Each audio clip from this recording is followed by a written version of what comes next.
Hey YouTube, what's up? So I got a brand new car recently, or used a brand new car recently, and I noticed there wasn't too many videos about it on YouTube. And I am no car expert by any means, but I wanted to get just, a quick overview of the car and how it drives and how, good or bad it is. And so we're gonna get right into it. A lot of car people on YouTube like to mimic Saab Kyle, he's a huge car guy on YouTube, one of the original guys, and they love to hit the keyless entry and make the car beep and blink. So that's what I just did. Now this is a keyless entry car, so all you have to do is put your hand behind the handle and it opens up all four doors. And you can also program it to open just your driver door. And to lock the car, you simply just tap on the black button and the car locks. So, getting into it. The interior of the car is made out of some nice leather. This is the limited trim of this car, but not the V6. This is the inline 4. The nice leather seats. A lot of people have problems. I've been looking up reviews, and a lot of people say this seat does not give you enough support. I'm 6 foot. I'm a bigger guy, and this seat is definitely comfortable. Like, I guess it just depends how I've always sat in a car. But this is perfectly fine for me. The rear console is also nice. It has 2 storage compartments. It has that, and it also has a nice deep compartment with another plug for a car charger or something like that. Now, with this being the limited trim, it has a JBL sound system in it, which is 4 speakers and a sub, and some tweeters. It's a really nice sound system. It sounds great. So, getting into the car, very easy to get into this car. You're greeted by a nice 3-spoke leather wrapped steering wheel. Very nice. It has instrument controls, which I love because for some reason that's one of my things where I like controlling the radio from here and not having to reach over here. But anyway, to start this car, you simply press on the brake because this says push to start, and you tap on it and the car starts.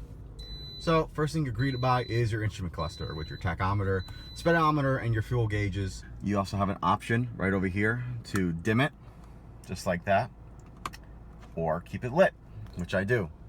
Again, this is the steering wheel. You know, it's nice, controls well. It gets really good feedback. I don't know what kind of a mechanism or whatever steering they use, but this car has great feedback. Also, the car I had before this was a 2003, so I would turn the wheel for like 10 minutes before it made a left turn or a right turn, and that was annoying. This car is very responsive, which I like in a car. I like having the feel of control. Obviously, on the side here, you got your light controls. You could go auto, you could turn the lights on. I don't know what that means, or you could turn your lights off. I keep it on auto. These are for your fog lamps, and obviously your blinkers, and your pass lights. Right, and on this side is your windshield controls. No problems there. There's a recall actually on the motor for it. I still need to get that fixed. Moving on over to the center cluster, you got a 4-wheel drive lock, and that basically means it locks your car into 4-wheel drive, and if you go under 25 miles an hour, it gives you that. And that's if you just need some extra power, if you're pulling something or you're trying to get out of snow. The reason why I like this car, or I like any kind of a car like this, is because I live in the Northeast and it snows all the time. And where I go to school, it snows even more than where it snows where I live. So it's just good for me where I could get out of situations like some of my friends can't because they drive, a front wheel drive car. So moving on over, the radio, it looks a little dated. I don't think they updated this radio until they changed over. Like this car is exactly the same as it was for 6 years. They added some things here and there, but if you get a 2006 RAV4, it's gonna look pretty similar to this car, the same trim model. But this is I think it's a 6 CD changer. I'm not too sure about that. Sirius XM radio, AM, FM, disc. Obviously, I just said that. And your auxiliary port, which is located right here. There's your caution lights. Moving on down, you got a separate thing which gives you your time and your AC controls. It's a dual AC system, which is pretty cool to me. This car actually has really good AC, and I'm not the one that get cold right away. And this car really does a really good job. And of course, moving on down, this car has heated seats. Very dated heated seats though, because usually heated seats now have 3 levels. This only has 1. You know, just press it and it goes on. Also comes with what used to be a cigarette lighter, which now is like just a car charger, and your traction control, which you could turn off, but you really can't. It just turns back on anyway. And of course, you got your gear selector. You got park, reverse, neutral, drive. You put into 3, 2, and low. There's also a cup holder over here with your side pocket, which you can keep things in. So, you know, on the driver's seat, not bad. You know, you have a lot of control. You can do a lot from here. You know, you barely have to leave your steering wheel, which is a good thing to me. You also have an automatic down window just for your driver's side, automatic down and up, your locks, and your window. You can lock your windows for your passengers. My one gripe about this car, which I'm gonna sound like a lazy ass, but it does not have automatic locks. What I mean is if you put this car into drive, it doesn't lock. And if you speed up on the road, it doesn't lock. So I'm just constantly having to lock the car because I keep forgetting to do that. And just a little strange that a car from 2011 doesn't have that feature. I feel like that's more of an automatic type thing, but whatever. So we're now gonna go outside the car and just take a tour of the passenger side and the rear seats. So now we're on the passenger side of the car. As you see, there's also a limited trim. It tells you what it is, I guess. It also has the same controls on this side, which I didn't know actually until like right now. So coming in this side, doors obviously the same, except they only have 1 window, you know, typical for any car. You'll have 2 storage compartments. You have one on the top, which opens like this, which is actually really convenient because you could keep things in here without having to go into there. And your glove box, which is decently big, you know, doesn't come down anymore, but it fits what it needs to. Right, a lot of space for the passenger. My other thing with this car is down here, it has like a bump right here, right? So your feet, you have to like go this way. You're like on a lean. It's kind of weird, but you know, just a small little thing about the car. Also, forgot to show you, the mirror controls are here, which is a really strange space to put these things, but you know, doesn't really bother me. Going to the rear seats. Now, it's a 60/40 split bench. I will pull that down, but I can't because you need 2 hands. It folds up into a 3rd seat, but it also is a cup holder if you just have the 2 passengers back there. There's a lot of space. That seat's back almost all the way, I think, and this one's up a little bit, but there's a lot of space, and I was surprised by that for a car of this size and the class it's in. Not bad. And there's also a cup holder on the side right here too, if those aren't in use. So, you know, this is fully adjustable too.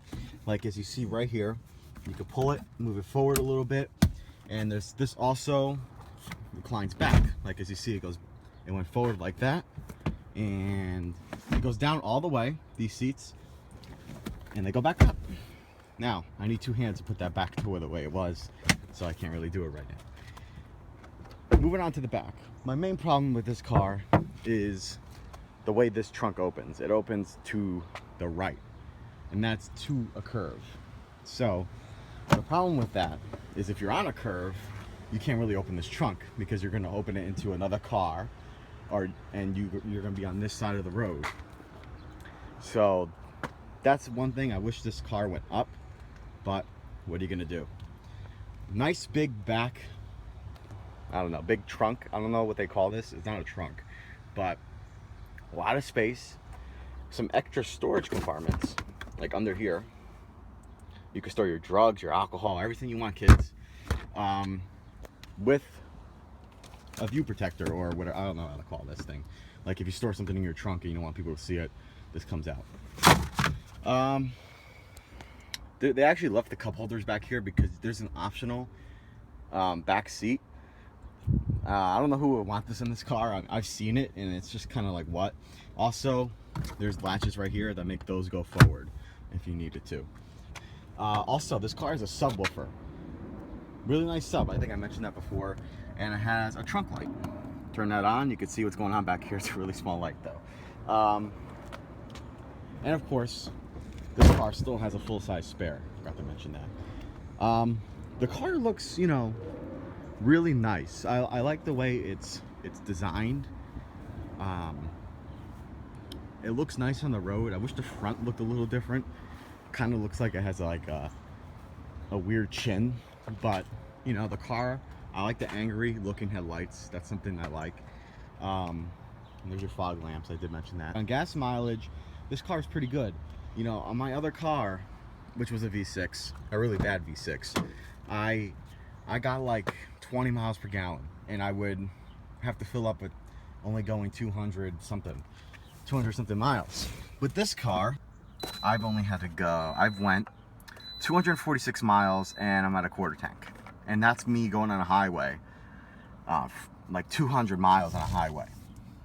Not bad, definitely not bad. I would take my other car on a highway, no way. So, let's go take a look at the engine. First, let's start up the car again. Okay, here's what it sounds like.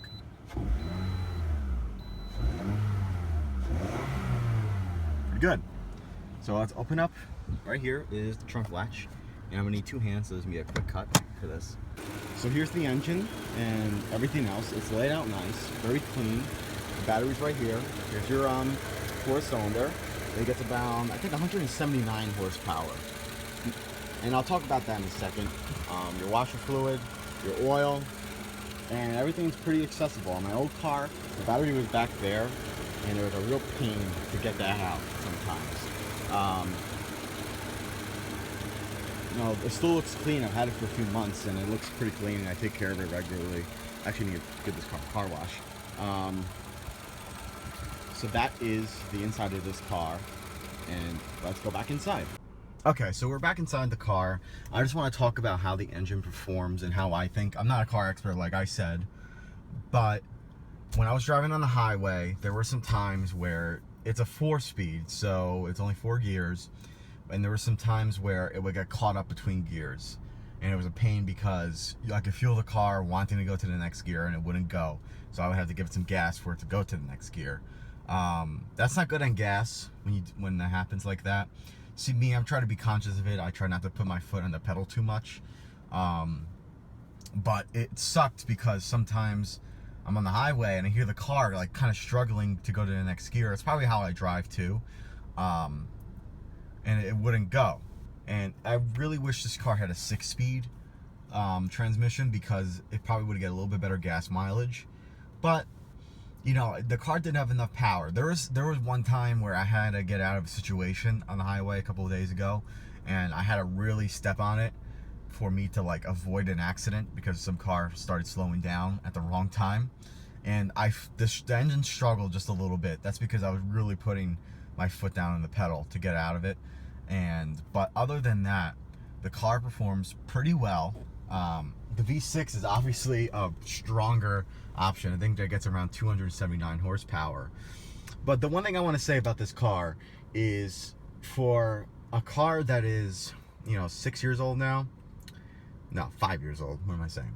5 years old now, it's a pretty good car. Like, it's good for a college kid, that's all I gotta say.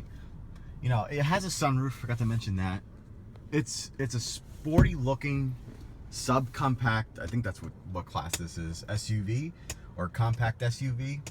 And it's good for a college kid like me. I'm in college. It's good to get me from point A to point B. And it's fun to drive. I've had a lot of fun driving this car. Not a problem. It's pretty safe. It has an airbag in the wheel. It has side current airbags right here. It's a safe car. And if you are looking to buy this for your kid, if you're concerned about safety, which a lot of parents are, I would definitely recommend this car. And this car is fun to drive, and it looks nice. The colors are nice. I like the color of this car. And honestly, I would definitely give this car like probably a 9 out of 10. I really like the car. I really like everything about it. No, like, you know, I told you some of the cons, and they're not big cons. You know, a lot of complaints are this is really cheap for a limited model. Having hard plastic really shows like it's kind of like a cheap interior. But me personally, I get over that. Like, who cares? It's a car, and it drives well, and it's a Toyota. It's really reliable. So this was my overview of this car. If you have any questions, just leave a comment. This is my first time making a video like this, so it's probably pretty bad. Just let me know if you have any questions or any comments. Like, dislike, whatever you want to do. Just wanted to give you an overview of this car. All right? Have a good day.